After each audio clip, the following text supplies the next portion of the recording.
Hello everybody, welcome back to the channel. Smishek Custom Baits. Rick Smishek here. I just realized that every time I do something like this, as I say that, I don't know why, but I just do. And it's probably not something that's going to stop, because I tend to talk with my hands a lot. Today we're going to talk about minimizing stress. And this video will probably be short and sweet. There's one page of notes. Okay.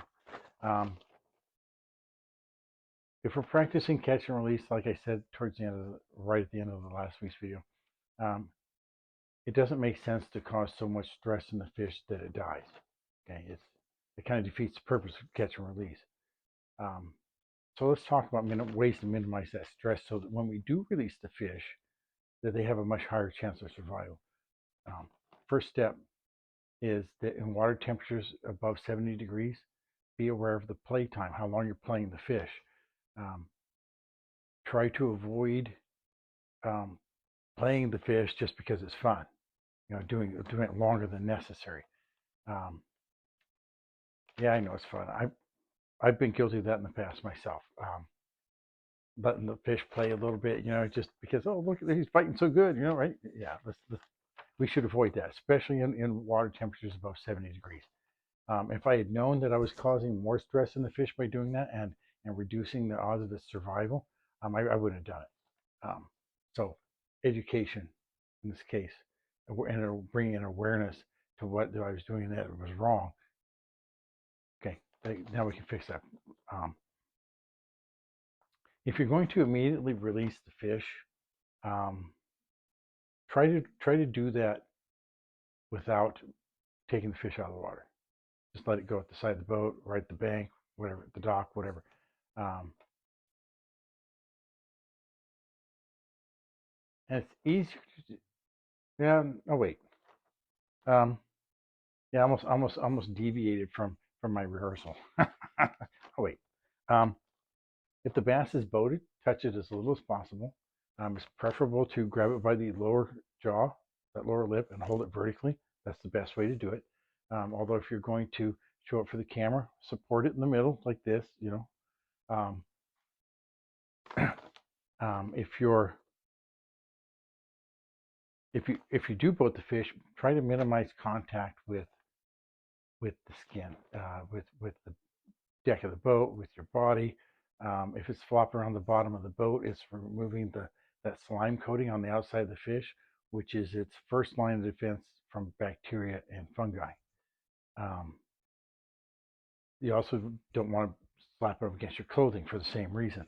And Major League Fishing, that's last video, the one before, I talked about the tournaments that I couldn't remember the name of. Well, I didn't actually remember it on my own. I had to look it up. Okay, but I got it now. Major League Fishing penalizes anglers for that very reason, because their goal is to minimize the stress in the fish so they survive. And I realize that now. I didn't understand why they had the rules they had. I liked them. I liked the rules. I thought it was a good thing. I just didn't know why. But now I do. When you unhook fish, use caution when removing hooks near the gills. The gills are very, very delicate, and it does not take much damage at all to cause the fish to die there. Okay, because I mean that's like our lungs, do damage on our lungs. Cut line to any hooks that have been swallowed. Just leave the hooks in. They will work their way out. They'll rust out, whatever. And use barbless hooks whenever possible. Using barbless hooks would, and this is the part that I almost deviated from my rehearsal. Using barbless hooks will facilitate that easy, quick release at the side of the boat or right at the bank without taking that fish out of the water. And personally, after reading this book, I'm going to be crimping down the barbs on most of my hooks, just to make it so that it's easier to release the fish. Unless I'm going to be keeping fish to eat. I do that every once in a while. But if I'm planning on just doing catch and release, I'm gonna crimp the barbs down on all the hooks when I'm fishing like that. Live wells. Not all of us deal with live wells, but for those who do, you can use an open or closed loop. Open loop is better. And whenever that's possible, you can also put additives in the water that are designed to reduce stress. And if for an aerator, a bubble type aerator is kinder to the fish than spraying them with water. Spraying them with water causes a little more stress. And be careful when you're moving the boat around too. Just don't slam the throttle real hard, all at once. You don't want to smack the fish up against the side of your live wells. Yeah, you don't want to do that because that can cause injury. And there we have another stressor, and we're doing that, adding to that combination of stressors that are already in the fish. But yeah, if you're fishing the tournaments, especially the ones that like where the KBF tournaments where you use a catch board and you measure the fish, be careful. You try to handle them as little as possible. I don't know if this works with bass, but I know it works with tuna because I've seen them do it on the show on National Geographic, where they're catching huge tuna, like up to 10 feet, 8 to 10 feet long fish. That hopefully somebody will get a chance to do that and go out there on a charter and maybe catch a huge fish like that. But they'll cover the eyes of the tuna because when they cover the eye, they quit struggling. So maybe I'm going to try that, and if it works, I will pass that on.